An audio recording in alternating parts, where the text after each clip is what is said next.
Hi everyone, welcome to my channel. ఈ Sunday special అయితే మాది చికెన్ కర్రీ అనమాట. బ్యాచిలర్స్ అయినా చికెన్ కర్రీ చేయడం రాని వాళ్ళని ఈజీగా క్విక్గా చేసుకోవచ్చు. నేను మార్నింగ్ లేవగానే పని అంతా చేసేసుకొని టిఫిన్లో కల్లా చేసేసానమాట. మనకి ఫాస్ట్గా అయిపోవాలి, టేస్టీగా రావాలంటే ఎలాంటి మసాలాలు లేకుండా ఈజీగా క్విక్గా చేసుకోవచ్చు. 2 గెరిట్లు అయితే ఆయిల్ వేసుకున్నాను. ఇదైతే కేజీ చికెన్ అనమాట.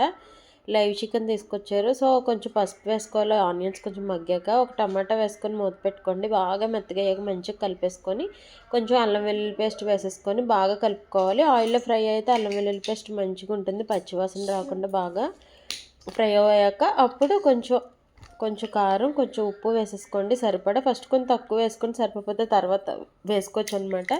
ఇప్పుడు కేజీ చికెన్ అయితే వేసేసుకున్నాను. అంటే కోడి కట్టించేటప్పటికి చికెన్ కేజీ తీసుకున్నారు, కొంచెం తగ్గి ఉంటుంది మేబీ. కానీ దీనికి సరిపడా గిన్నె అయితే లేదు, కొంచెం ఇరుగ్గా అనిపించింది. కొంచెం వెడల్పాటి గిన్నె తీసుకోండి, లేదంటే ముక్కలు కొంచెం ఎదురుగా అయిపోతాయి. ఉంటే మరీ పెద్దది ఉంది, లేకపోతే ఇలా చిన్నది ఉందనమాట తీసుకోవాలి. సో ఆ తర్వాత అయితే సాల్ట్ కారం వేసేసుకొని మంచిగా కలుపుకోండి. సరిపోలేదు మళ్ళీ వేసుకున్నాను, అందుకే ఫస్ట్ కొంచెం తక్కువ వేసుకోండి, ఎక్కువైతే తీయలేం కాబట్టి. ఆ తర్వాత ధనియాల పొడి వేసేసుకొని, మాకైతే గ్రేవీ తక్కువగానే తింటాము. ఒకవేళ గ్రేవీ మంచిగా రావాలంటే కొబ్బరి కానీ, జీడిపప్పు కానీ, గసగసాలు కానీ ఏదో ఒక పేస్ట్ వేసుకోండి.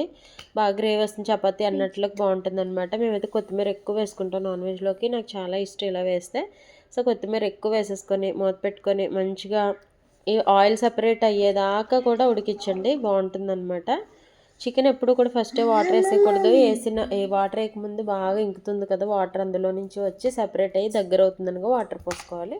ఆ తర్వాత అయితే కొంచెం ఆయిల్ సెపరేట్ అయ్యే వరకు ఉడికించుకోవాలి. సూపర్ ఉంటుంది. వీడియో నచ్చితే లైక్ చేయండి. మీ ఇంట్లో స్పెషల్స్ అంటే కామెంట్ చేయండి.